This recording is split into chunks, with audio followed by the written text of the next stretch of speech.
un IDE para la programación de PLCs. Ayer vinieron a dar una charla de CIA, estuvieron hablando un poco de esto, vos estuviste trabajando con la gente de CIA. Es el software que usa la gente de CIA. Bueno, así que le damos un aplauso al ingeniero Eric Pernilla, que nos va a estar dando la primera charla del día de hoy.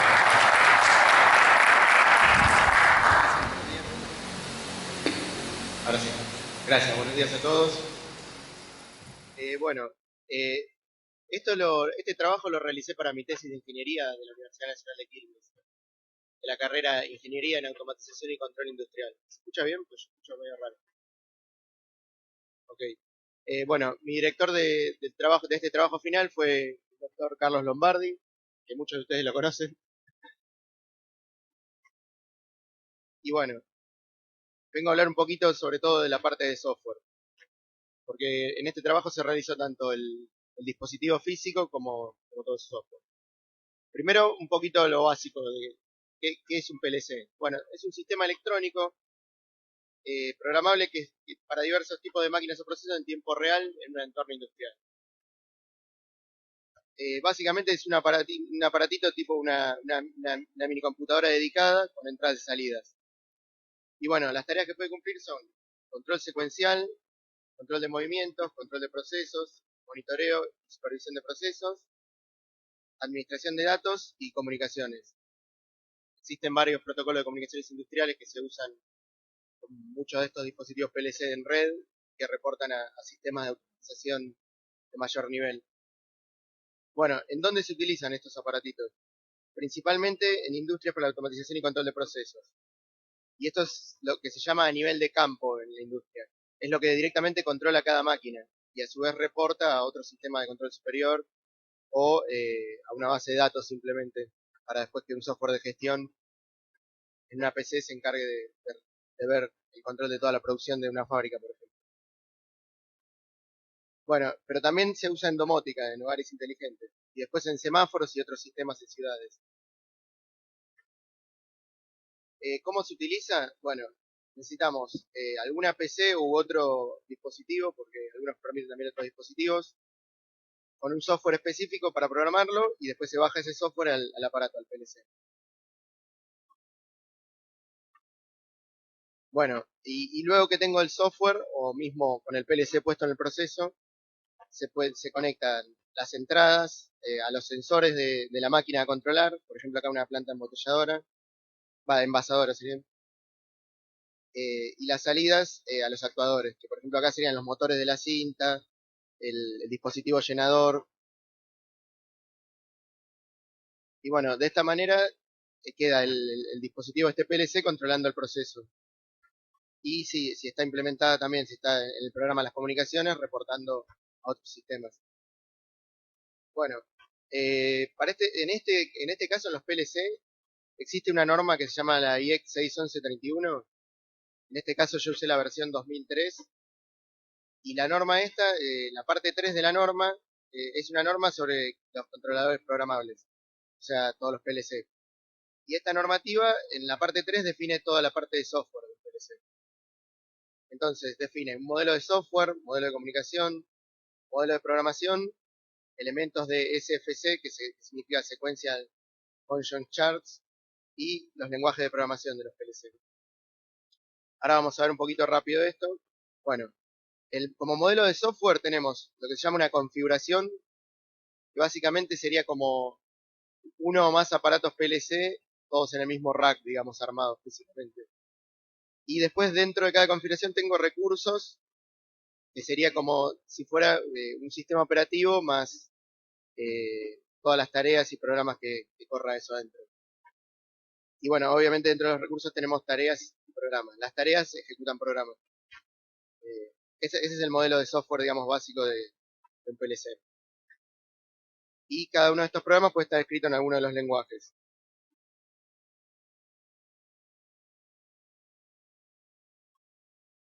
Bueno, dentro del modelo de programación tenemos tipos de datos, literales, variables, categorías de variables.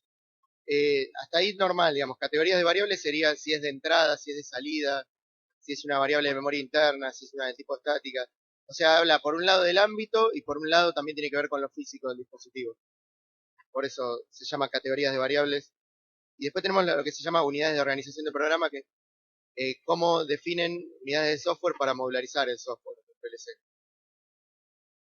Son lenguajes bastante básicos en lo que y de tipado muy estricto, porque el tema es que evitar la mayor cantidad de errores posibles desde el momento que se está programando, para no tener, digamos, muchas veces ni siquiera se llega a la compilación porque ya te marca errores y no debería dejar ni siquiera compilarlo para tener aplicaciones más seguras. Bueno, los elementos de SFC definen como si fuera una máquina de estados.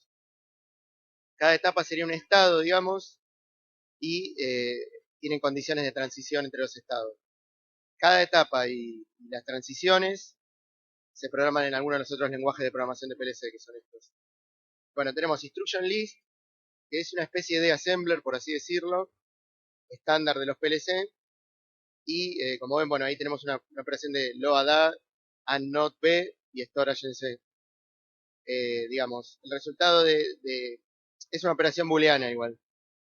Digamos, y después tenemos function block diagram, que acá ven la misma operación, que es un bloque gráfico AND, tiene una entrada negada y digamos, hace la misma operación. En los 4 lenguajes está definida la misma operación. Después tenemos ladder diagram, que si se fijan serían como que tienen dos contactos, un contacto normal abierto y uno normal cerrado, y esto es, si la A está en 1, como que se cierra el contacto y deja pasar la corriente, y en este caso al revés, si está en 0, se abre, y ahí, digamos, prende lo que sería la bobina C. Este es un lenguaje de electricistas, digamos, definido en lógica de contactores y bobinas. Y después tenemos lo que sería más parecido a un Pascal, un lenguaje estructurado, que es el Structured Text, y ven la misma operación.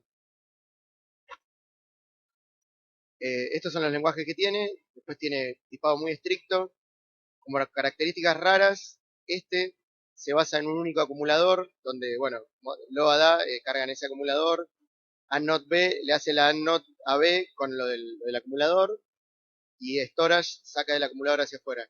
Lo que tiene de particularidad el acumulador S es que soporta cualquier tipo de datos. Y, por ejemplo, si yo acá quisiera hacer load A, add B, y B, por ejemplo, es entero y A era booleano, ahí tiene que tirar un error.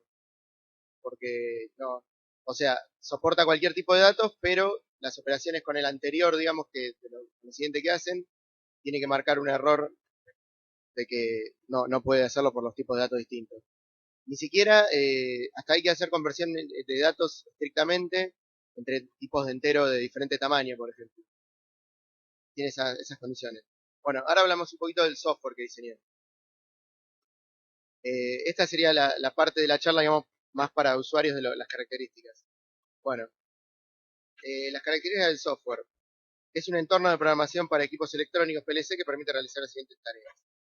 Crear y editar programas utilizando un lenguaje de programación de PLC, compilar el programa y descargar el programa a la memoria del hardware del PLC. Bueno, es el primer IDE libre de PLC que se basa en el estricto seguimiento de la norma. He encontrado otros diseños que no siguen la norma estrictamente y después se hace un lío, por ejemplo, si se quiere portar a otro dispositivo y demás. Bueno, es software libre con licencia LGPL versión 3. Está disponible online, después más adelante está la página. Y puede correr sobre sistemas operativos Windows, Linux y Mac OS X. Bueno, acá está lo de la página. Y la versión que está ahora en internet, digamos, fíjense que es una recontra alfa, pues 008 alfa. Pues obviamente está todavía en desarrollo. Y permite programar el lenguaje ladder diagram. O sea, de los 4 lenguajes está soportado correctamente el ladder nada más. Los otros están algunos más o menos avanzados, pero...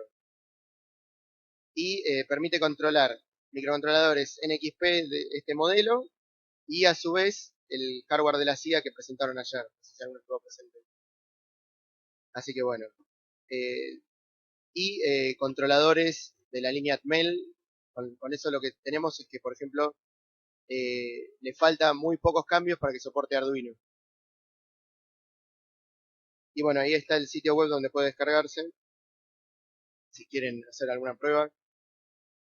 Y bueno, esto es un ejemplo de circuito con autorretención. que básicamente, como nosotros inyectamos una salida de vuelta en la entrada, lo que hace que al actuar una entrada, con un solo pulso en la entrada, o sea, digamos, supongamos que tenemos un pulsador en la entrada, yo presiono una vez el pulsador y no hace falta retener el botón, el circuito automáticamente me queda con la bobina S4, digamos, la salida S4 del dispositivo me queda siempre prendida.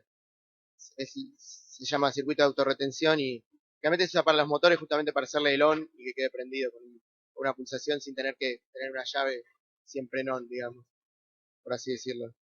Es un circuito muy básico para que vean.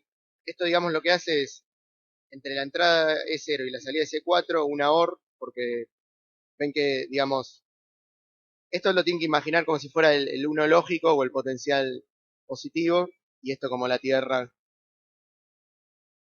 Y bueno, entonces lo que hace es, si esto acá siempre está en 1 la entrada, digamos, si las dos están cerradas, si alguna de las dos están cerradas, digamos como que pasa la corriente acá o el 1 lógico acá, y si esta al revés está abierta, digamos con la entrada de 1 lo que hacen es resetear eso, para, digamos, para apagar el motor, lo que sería.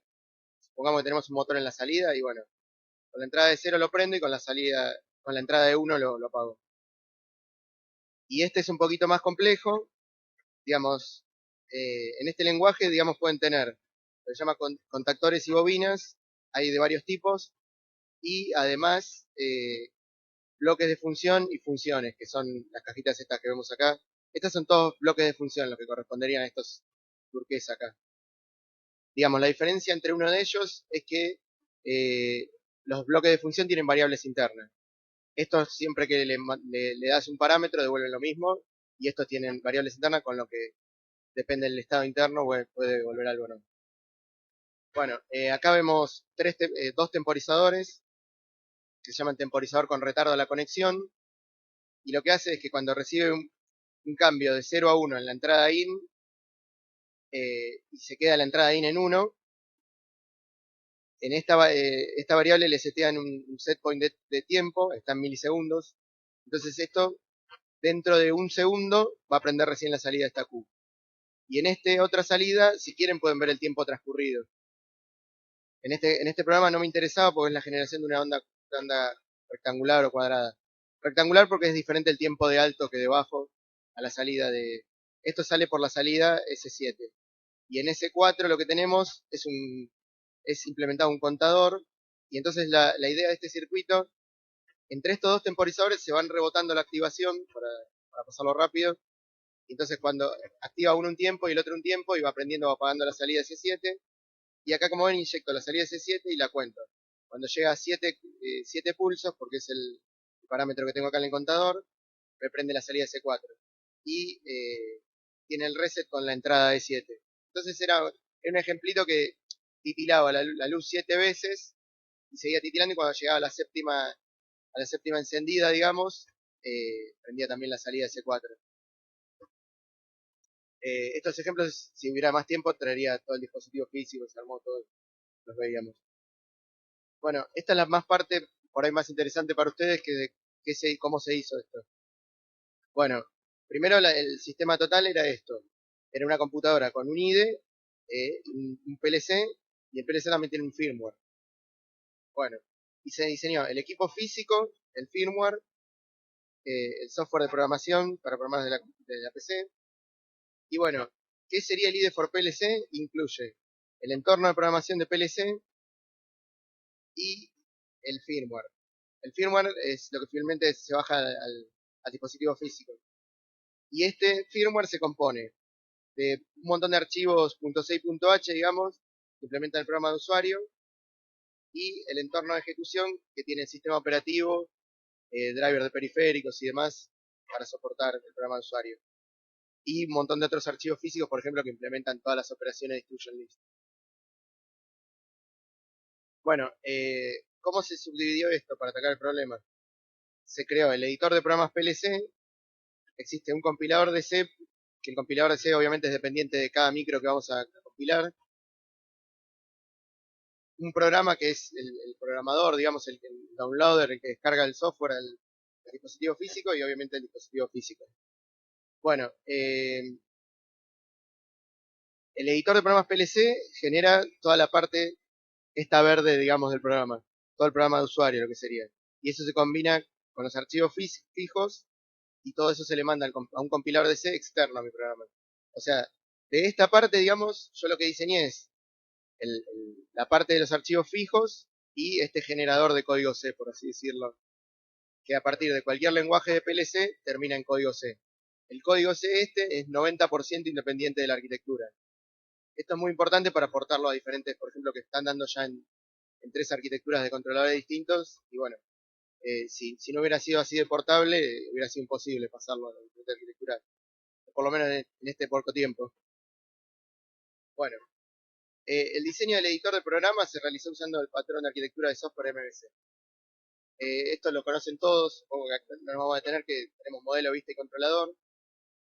Bueno, la arquitectura modular y su diseño avanzado en objetos hace que sea fácilmente portable a otras arquitecturas de controladores. Y bueno, como característica que sé que a muchos de acá les va a gustar, está desarrollado sobre Faro. En realidad empecé con el Faro 1.3 y fui migrando hasta la 2.0 cuando salió. Y todavía no lo migré al Faro 3, pero bueno, lo tendría que levantar y probar a ver cómo funciona. Y bueno, el firmware de PLC está escrito íntegramente en lenguaje C y utilizo como firmware externo que no creé yo, este sistema operativo de tiempo real para microcontroladores. Es un sistema operativo que ocupa muy poco. Y una capa de software de drivers que se llama CMSIS. Este CMSIS es un estándar, es Cortex-M Software Interface Standard, y es para un montón de microcontroladores de la línea ARM, de la línea ARM Cortex-M. Digamos, con esa capa de software atacan a una gama grande de microcontroladores. Y este sistema operativo en tiempo real lo que tiene de bueno es que ya viene portado para 33 arquitecturas diferentes. Entonces es como una gran ventaja. Si bien ahora con la gente de la CIA estamos charlando o sea, no se está charlando, ya se decidió que cambiar este sistema operativo por OSEC, en el momento que lo elegí fue esa la elección. Ahora la idea es, para ser compatible con el resto del firmware de la CIA, que este sea OSEC. Bueno, el programa, si lo vemos, van a ver, cuando abren la pantalla, tienen 3 iconos básicos, que uno es el de biblioteca, que tiene todo lo que creó el usuario, más las cosas que ya vienen. Biblioteca de programas, de configuraciones de hardware, de dispositivos, de código hecho en los diferentes lenguajes. Por ahora soporta ladder, de los bloques de diferentes de programas. Y bueno, después tienen una ventana de proyecto de automatización donde se empieza a hacer el programa, y una ventana donde declaran alguna de estas unidades de organización de programa. Digamos, en el proyecto de automatización acá, esta ventana, por ejemplo, gráficamente es una de las partes que le falta terminar de implementar, que debería dejar armar ya sea tu PLC, si es modular en este caso, o compacto, que es un solo equipo como en otro caso. Digamos, acá debería dejar reconfigurar que se deje conectar diferentes módulos al PLC. Acá vemos el módulo de CPU, por así decirlo, un módulo de comunicación y un módulo con más entradas y salidas. Bueno, después tenemos la parte de configurar. Una vez que está elegido el PLC y los dispositivos, todo armado en nuestro hardware, como lo tenemos en el mundo físico, con este botón de programar pasan a esta ventana que definen tareas y programas. Y estos programas son estos que definimos acá como programas, los doraditos, por así decirlo. Entonces, digamos, con esta variable que tiene acá, que le ponen acá el nombre, lo que hacen es que una tarea puede ejecutar varios programas. En este caso las tareas pueden configurarse que se disparen por una entrada física del aparato o alguna variable que haga un cambio de 0 a 1, un blanco ascendente, o se pueden poner, en este caso, cuando configuran interval distinto de 0, corresponde a una tarea periódica, de periodicidad en este caso 20 milisegundos, y prioridad 2 sería el scheduler del sistema operativo. Y bueno, y esta tarea, por esta variable, tiene la asociación para que dispare ese programa. Podría haber otros programas que sean disparados por la misma tarea. Y acá, como ven, en el programa yo tengo 3 entradas físicas y 4 salidas físicas que atacan directamente a las salidas del dispositivo. entradas y salidas del aparato físico del PLC. Bueno, acá ven un ejemplo de crear es la creación de este MindPro, digamos, el lenguaje ladder. Y acá lo que tienen es, pueden programar digamos, para separar un poquito el programa en varios segmentos y van armando el programa gráficamente. Bueno, acá hay una comparación, por ejemplo, de un IDE de Siemens con el IDE este que había hecho yo, a la misma resolución. Siemens es uno de los mayores fabricantes de PLC en todo el mundo, así que... Y yo la idea era que hacerlo así, más basado en ventanas que en un árbol de proyecto, y algo así, más estándar y más cuadrado, por así decirlo, que tengas más campo visual para dedicarte a hacer el software en sí, la parte que estás programando, y enfocarte en eso, y no... En este caso, por ejemplo, tiene todo junto en la misma pantalla, y es medio... marea un poco la configuración y todo. La idea era simplificar todo eso, y que en un futuro, usando la portabilidad que tiene Faro y demás, que ya está casi andando ahí para lo que sería celulares y demás, que la pantalla ocupe la mayor parte del programa, porque se tiene que ver un dispositivo chiquito. Bueno, un poquito del modelo interno de esto. Tenemos acá la parte gráfica, el circuito más simple, que sería cargar el valor de una entrada y mandarlo a una salida. Bueno, el segmento este de ladder, yo lo imaginé de esta manera, le hice la primera abstracción, que sería una red de bloques conectables equivalente. Entonces tenemos, cada bloque conectable, digamos, está compuesto por un bloque, digamos, con entradas y salidas, que serían estos pincitos en el dibujo. Es un poco el modelo de objetos en dibujo, digamos. Y un elemento interno, que es lo que hace ese bloque. O sea, ahora vamos a ver por qué esa separación. Entonces, digamos, este bloque lo que hace es, conecta ahí y básicamente implementa lo mismo que tenemos arriba. ¿Esto para qué? Para que, por ejemplo, cuando le cambie la variable acá, directamente cambia en esta y no es una sola unidad, digamos. Entonces, si lo vemos de esta manera, tendríamos esta red de bloques conectables, por ejemplo, tenemos algunos elementos, como esta la barra de alimentación izquierda, que, que tiene adentro un elemento, o sea, el componente se llama barra de alimentación izquierda y tiene adentro un bloque conectable con un elemento barra izquierda. En el caso del contacto se compone de dos bloques conectables. Uno que es lector de argumento, digamos, por así decirlo, el elemento contacto en sí, digamos, y entre los dos, colaborando, forman todo lo que sería el componente contacto normal abierto. De esta manera es muy fácil, por ejemplo, cambiarle qué hace el contacto. Lo mismo con la bobina, y lo único que tiene un elemento escritor de argumento, por así decirlo, y el terminal como de tierra o barra de alimentación derecha. Bueno, el modelo un poquito de clases de simplificado de esto. Tenemos un segmento gráfico, del segmento gráfico, bueno, tenemos segmento ladder, segmento FBD, que son los dos lenguajes gráficos que tenemos en la norma, y lo que tenemos es que el modelo está dividido como en dos capas definidas, que una sería la parte de lo que sería la red de bloques conectables y sus interconexiones, que conocen quién está conectado con quién, qué pin tienen, y todo eso, y el modelo de lo que hacen internamente cada componente. Entonces acá tengo la parte de la red de bloques conectables, y después acá cada uno a su vez contiene un elemento del lenguaje gráfico, por así decirlo. Esto se hizo de esta manera para que, por ejemplo, el otro lenguaje FBD, lo único que tengo que hacer es, o sea, anda de la misma manera y lo único que hay que hacer es crear algunos elementos nuevos que tiene FBD. Pero todos los cambios no son en el modelo interno, sino en la interfaz gráfica, que se ve diferente, se conecta más tipo como circuito electrónico el otro. Entonces, de esta manera, si ustedes mañana quieren hacer algún programa de otras cosas que se interconecten entre sí y que colaborativamente hagan otra tarea, tienen que cambiar, digamos, esta parte del modelo, y esta quedaría igual, el soporte de los bloques conectables, de las conexiones. Por ejemplo, no sé, un software para diseño de circuitos, podría usar el mismo modelo interno, cambiando lo que hace en cada elemento. Bueno, por ejemplo, acá un poco más de cómo realiza alguna de las tareas, las complejidades que tiene, de que tiene que resolver el modelo. digamos, yo acá lo que tengo es que quiero cerrar esto que me conecte acá, generando una conexión en paralelo entre estos dos. Perdón, entre el superior y el inferior. La idea sería crear una conexión en paralelo así hacia arriba. Y entonces lo que tiene que hacer es, bueno, intercambiar este bloque por el siguiente de esta manera y hacer todas las reconexiones en el modelo interno. Y así como tienen estas complejidades para conectar, también tienen todo lo que es del borrado y demás. Bueno, acá está un poco lo de los tipos de variables, que tenía ciertas restricciones del lenguaje.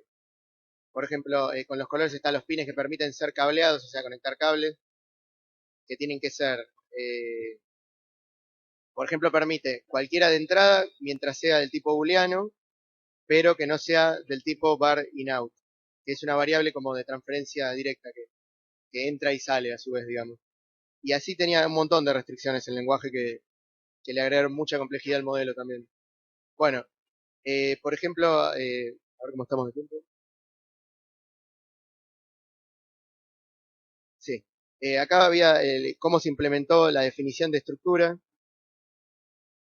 Por ejemplo, que tenemos una declaración de variable simbólica, que implementa un protocolo, definición de tipo derivado, y de esta manera todos los tipos derivados tienen que implementar este protocolo. Por ejemplo, sería, por ejemplo, otro tipo de derivado podría ser una variable num o algo así, que también la soporta los PLC.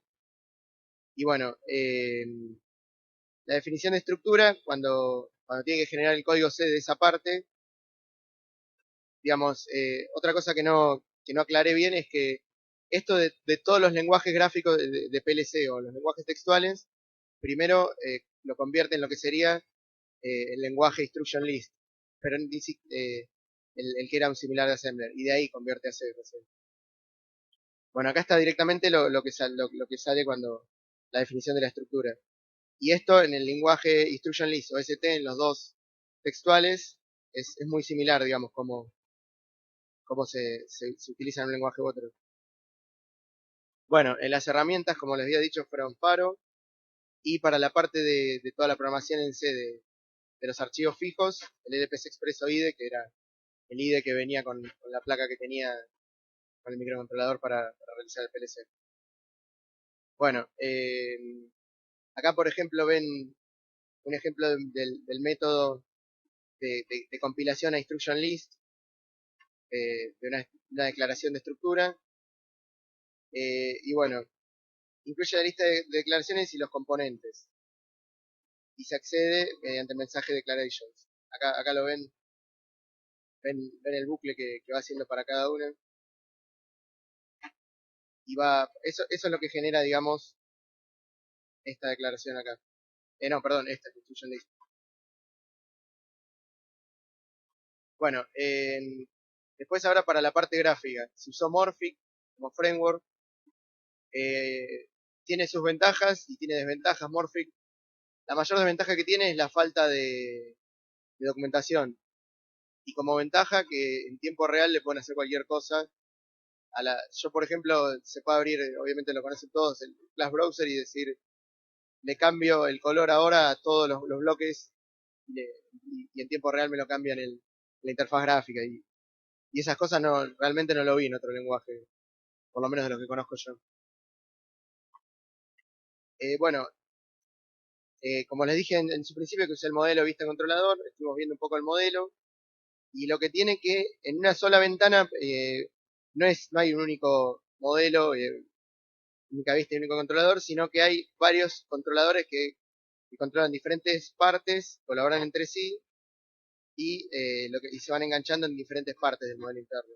Como ven acá tenemos la grilla de variables, lo que sería la parte del programa, y tenemos múltiples vistas y controladores, digamos. Sí. Bueno, acá un poco de lo que ya venía de Morphic, digamos. Tenemos el PasteUp Morph. Después se creó lo que sería el PLC icono. El System Windows también es de Morphic, digamos. Y se implementó un Expander Morph, que es obviamente hereda del Expander Morph modificado. Y después, bueno, toda la parte de ladder y todo eso también se tuvo que implementar, obviamente. Bueno, pasando un poquito al firmware, acá está un poco más detallado, que digamos, todo lo verde obviamente es lo que genera el IDE for PLC, es todo en lenguaje C, y el resto es todo lo que ya viene fijo, digamos. Que tenemos las funciones estándar, bloques de funciones estándar, instrucciones IL, los tipos de datos, registros, el sistema operativo FreeRTOS, la capa de drivers MSIS, eso es lo que serían los archivos fijos que vienen. Y después luego lo que crea desde la aplicación de usuario, las variables definidas por el usuario, tipo de datos definidos por el usuario, funciones, bloques de función, los programas y las tareas. Bueno, el programa este se compone de 230 clases hasta ahora. Igual le falta todavía, así que va a seguir seguramente creciendo. Y tiene más de 36.500 líneas de código, y esto es sin contar los archivos .6.h fijos porque digamos, mucho del código C está en un montón repartido en un montón de métodos porque es lo que va combinando para ir generándolo. Y ya lleva 3 años de desarrollo en total. Bueno, y es un software fácilmente escalable, preparado para agregar lenguaje de programación y para varios dispositivos. Y como es software libre, cualquiera puede unirse al grupo de desarrollo, y conociendo que acá hay muchos que conocen Faro y demás y Smalltalk, cualquiera es bienvenido y sería mi placer tener más gente colaborando en el proyecto. Bueno, ¿alguna pregunta?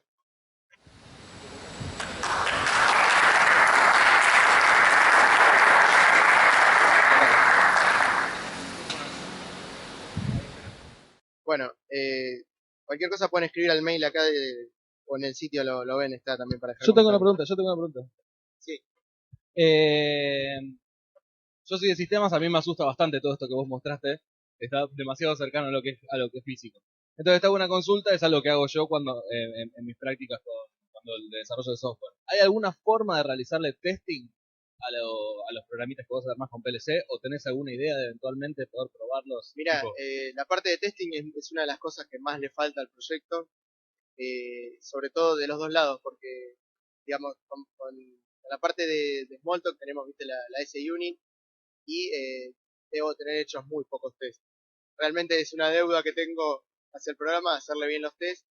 Y de la parte de firmware, ahora tengo unas personas que de la parte de la CIA que lo están implementando todo con mocks, en las funciones y eso. Y la idea es, digamos, porque ellos arrancaron por su lado, yo arranqué por el mío, ellos también querían un programa de ladder, terminamos, digamos, uniéndonos en un solo grupo, y obviamente ahora tenemos que terminar de hacer el merge entre el firmware que ya tenían ellos y lo que tengo yo. Por ejemplo, el cambio de FreeRTOS a OSEC, el sistema operativo que están usando ellos, y así varias cosas. Entonces todavía se está acomodando eso, pero sí, la idea es dedicarle más tiempo al test. Es una de las deudas pendientes. ¿Alguna otra pregunta? ¿No? Bueno, entonces le damos un fuerte aplauso.